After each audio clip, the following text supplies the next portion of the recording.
This couple put their daughter in the oven while she was asleep.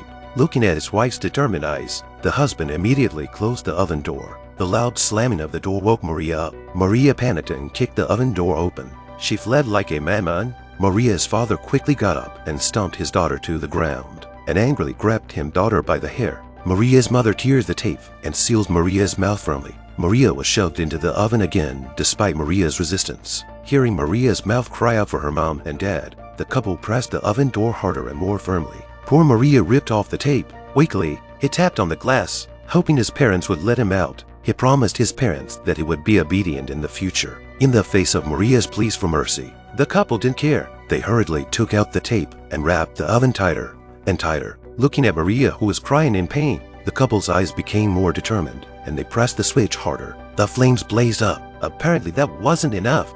The couple wanted to see Maria die with their own eyes. Later, Maria's parents are arrested. Maria's mother's eyes were filled with murderous intent. She said that from the time Maria was born to the time she grew up, they tried to kill her every minute of every day, but they never succeeded. Who would have thought this unusual couple would try to kill their own daughter? But this Maria is even stranger. In the face of her murderous parents, she managed to escape from death every time, and she survived unscathed.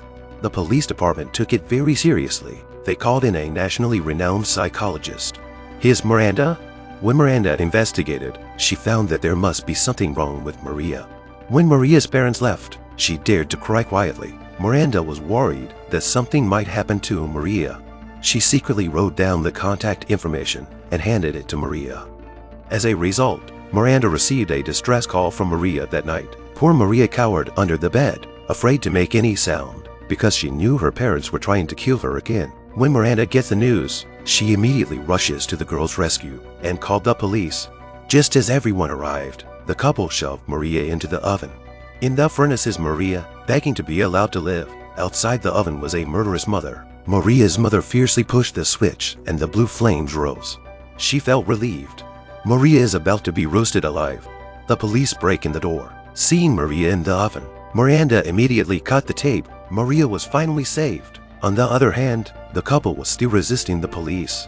The officers held Maria's father by the neck, slammed him hard against the fridge. Maria's father's mouth was instantly dislocated. The officers then slapped Maria's mother unconscious. The couple refused to admit their guilt in court and said that if Maria didn't die, the world would be in danger. The judge thought Maria's parents were crazy. They were ordered to be placed in a mental hospital. Seeing Maria unattended, Miranda decided to take her in. She read her a story every night and put her to bed herself, treating her like her own daughter. But Miranda didn't even know it. More bizarre things will happen later. Maria was trapped in the oven, desperately tapping on the glass outside, but her parents did nothing. As the temperature rises, Maria kept struggling, and in a life-or-death moment, the police arrived just in time to rescue Maria from the oven. Maria's parents were put in a mental hospital. Miranda, who was in charge of investigating the case, felt sorry for Maria, so she adopted her. Miranda went to Maria's house to get her luggage. Looking at the house in front of her, she felt a sense of eeriness. Miranda was startled by the security guard. Miranda walked into the room after they talked, but the scene inside the house sent chills down her spine. The strange black pit on the floor, as if it was the grave where the child was buried. The bed was decorated with a Bible on a cross table. Even the door was fitted with several iron locks. Everything here is creepy. The interrogation room. Maria's father was crazy. He said his daughter was a horrible demon. If Maria is not killed, everyone will die. But to Miranda, Maria's parents were just trying to get away with it. On the third day of Maria's adoption, Miranda went out to take care of some business. She told her boyfriend to take care of Maria. As soon as Miranda left the house, Maria was like a different person. Maria coldly asked the man in front of her what he was most afraid of.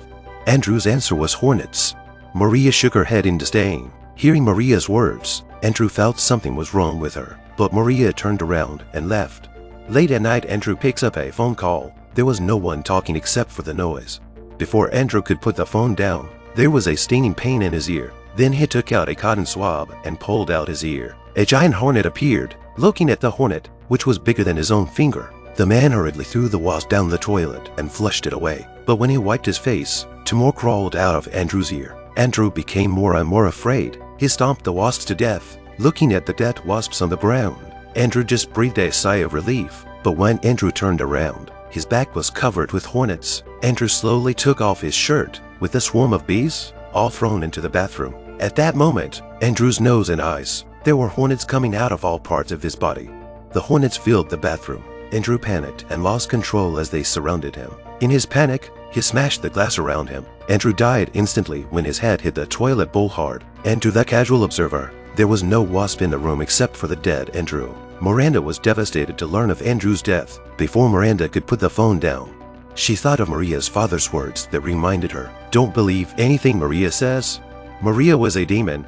Anyone who has anything to do with Maria would end up dead. Originally, Miranda thought Maria's parents were crazy, but now she began to suspect Maria might really have a problem. At Andrew's funeral, Miranda cried and wept. Maria had just taken Miranda's hand. Miranda immediately pulled her hand out. Miranda feels that Maria is getting weirder and weirder. After work, she didn't dare to go home. She had to stay at the office for comfort. Just then Miranda received a phone call. Maria's voice came on the other end. "You shouldn't leave me home alone, Emily." Miranda just looked up, but found the office was empty. Even the phone she was holding had disappeared. Miranda put her hands over her head, telling herself that everything was a hallucination. When she got home, Miranda panicked and went into her room and locked the door tightly. Late at night, Miranda was awakened by a knock at the door. She was terrified. Clutching her screwdriver, she hid in the corner, shivering. "Leave me alone!" It was not until the sound outside the door disappeared, Miranda realized that Maria's parents were not lying. Maria was a demon. Suddenly, there was a sound from the closet next to Miranda. Miranda raised her weapon and gathered her courage to open the door. She was about to stab it hard, but there was nothing there. Miranda breathed a sigh of relief. She was about to turn around and leave. Miranda scurried away in the rain, barefoot. She tried to get rid of the demon behind her. Luckily, she met a kind bus driver. The bus driver let Miranda into the bus. The driver was very confused. It was obvious that there was no one outside. Why is the woman in front of him still so panicked? This seemingly weak girl. She has 9 lives in her hands. Her parents were sent to a mental hospital. What was once a happy family of 10 people, now Maria is the only one left. Police officers Miranda saw Maria as a helpless girl and adopted her. Miranda treated Maria like her own daughter. Maria's appearance makes Miranda's life more and more bizarre. Her boyfriend dies in the bathroom in a strange way. The elevator plunges out of control and is attacked by a monster in the middle of the night. Miranda thinks there must be something wrong with Maria. She rushes to the mental hospital. Miranda pleads with Maria's father to save her. The man's eyes are firm and it says that if Maria doesn't die, the nightmare will go on forever. No one around you is immune. Now Miranda believed in the man's words. Miranda finds her best friend to discuss how to kill the demon. Andy is about to drive to Miranda's aid. At this time, he meets a vicious dog in a parking lot. And Andy was attacked by a vicious dog when he was a child. This is what he fears most. Andy backed up and hid in the car with his shotgun. Andy had just closed the door when the dog's growl came from the back seat. The dog was biting Andy's neck. Andy rushed to raise the shotgun. 20 minutes later, Miranda gets a call. Andy had shot himself in the car. Miranda was furious. She walks into the living room in a rage. She pushes the TV to the floor. She yells at Maria, "Get out of my house!" While Maria was eating a snack with her head down, she ignored her. Miranda slaps Maria's snacks over. This time the devil was pissed off. "Don't yell at me!" Miranda retreated in fear. She went back to her room and locked the 3 iron locks and put the bed against the door. But Miranda's actions were in vain. The door was instantly smashed to pieces by the demon. Miranda hid under the bed in fear. "What are you doing, you silly pumpkinhead?" She knew she could not fight the devil and had to give in. Miranda promised the demon that she would treat it like before. When the demon wasn't looking, Miranda put the sleeping pills into the glass of water secretly. After the demon fell asleep, she tied the door to the room with a rope. Miranda spreads gasoline all over the house. She pulled out a match. As the fire grew larger and larger, Miranda walked out with peace of mind. When the firefighters arrived, Miranda suddenly realized that the devil was standing not far from her. The house had been burned down. The two of them had to go outside to stay the night. On the way, the demon said something that scared Miranda. "That is the car accident." Then the picture before Miranda's eyes quickly changed. The scene before her eyes was the same as the car accident that happened to her when she was a child. And her beloved parents. It was in the car accident that her parents were killed. Miranda was terrified. She gripped the steering wheel and closed her eyes tightly. She kept telling herself that these images were all fake. Miranda looked at the truck that was about to hit her. She chose to crash directly into it. Sure enough, everything in front of Miranda's eyes was an illusion.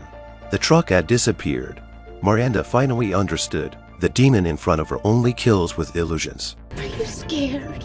I'm not. Miranda drove the car directly into the water. Then the car was swallowed by the sea. Miranda seizes the moment. She unbuckles her seatbelt and prepares to escape, but she was caught by the demon. Miranda is no longer afraid of this demon. Miranda grabbed the demon by the neck and pushed it into the water. Even she didn't expect. The demon's greatest fear is water. Miranda took the opportunity to open the car door and immediately swim to the surface. And behind her, the car and the demon sank together into the endless abyss. Everyone has fear in their heart. But if we face it with courage, then we will become fearless.